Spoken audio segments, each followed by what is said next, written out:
We're joined by Greg Miles, CEO of Caspin Resources, stock code CPN. Greg, thanks for your time. G'day Dave, it's good to be here. Newly listed, very good portfolio of assets, been very active. What have been some of the highlights of 2020? Well, the main highlight obviously was listing in November. Really successful IPO. We've got a great board, and I think our shareholders recognise that, and so we brought over a lot of our supportive shareholders from the Cassini takeover, but also it was great to welcome Chalice onto our register as well, and I think that really excited the market, and I certainly made a contribution to a successful IPO. And of course, you know, we're in an interesting part of the world. Our Yarrawonda project is at a new sort of mineral province, and I think that's really captured people's imagination. Why has this province in Western Australia captured everyone's imagination? Obviously, Chalice had an amazing success story last year, and continuing to have an amazing success story. I think it's partly because it's on the doorstep of Perth. You know, it's within a stone's throw of the head office in West Perth, and it's something that's a little bit different as well. And the timing has been excellent. You know, palladium market is going gangbusters, and so the timing is just beautiful. And I guess you know, Caspin has been able to time that well also. So yeah, a lot of things come together to make success, and so far that's worked out well for us. What's driven Caspin's strategy in terms of these assets? I think first and foremost is that it's never really been explored for these nickel copper PGE systems before. And so, you know, Chalice have demonstrated that we're in a very prospective region, but in terms of exploration for this sort of stuff, it's almost non-existent.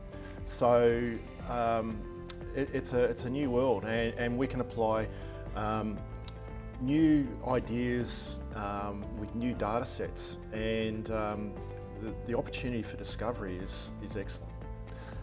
This zone, this mineralisation area, from a technical point of view, does it excite you that it's so close to Perth, that it's so virgin, that all of a sudden it's opening up something that, you know, has just been sitting on the doorstep for so long, and, you know, through what Chalice has done, has actually found a new mineralisation zone that Caspin's clearly part of? It's so close to Perth. I know, and that, I think, and the reason why it's sort of been overlooked is probably because of competing land use. I mean, we're in agricultural land first and foremost, so you know, it was always probably problematic for people to work in this province. You know, for me personally, it's obviously very convenient, and it makes for good, makes our logistics easier, but we're motivated by discovery, so we'll go wherever discovery can be made. And so, but in this case, it happens to be, you know, conveniently located. So, but that, first and foremost though, it's the opportunity for discovery, and that's sky high. For those who are new to Caspin, or even existing Caspin shareholders, what do they need to know about the assets? What are some of the key things that should excite them?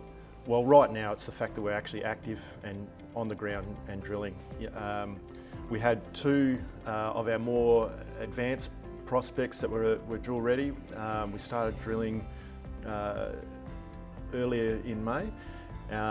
So that's XC29, which was a geophysical target.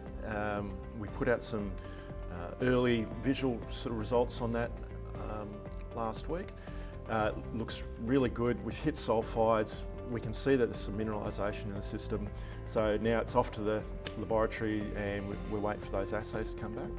And in the meantime, we've now moved on to a second target, which is Yarrabrook Hill. More of a PGE style, Julimar style, if you will, type of mineralisation system.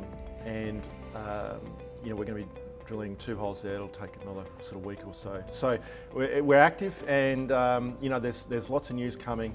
So it's a great time to be a Caspin shareholder. It really is. Chalice on the register. How closely are they watching what you're doing?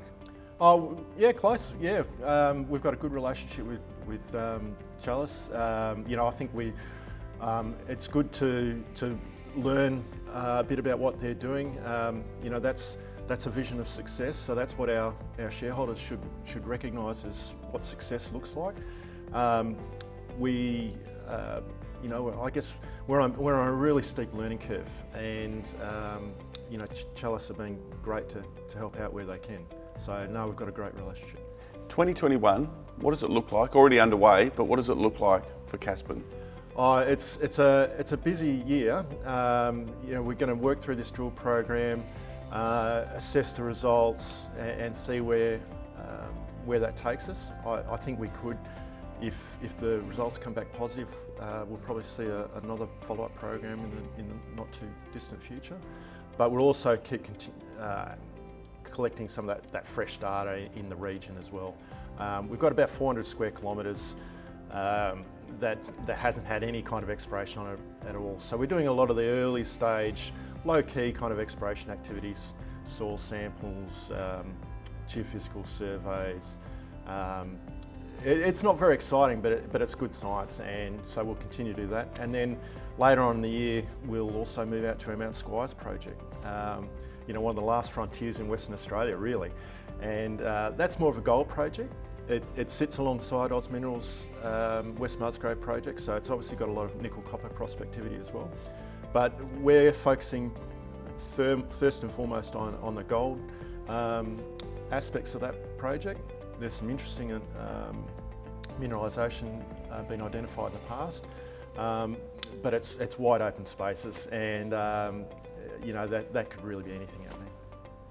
As you say, a quality board, quality technical team driving some real projects with real potential. Absolutely. Exciting times ahead for 2021. Greg, thanks for your time. Thanks, Davis. Good talking to you.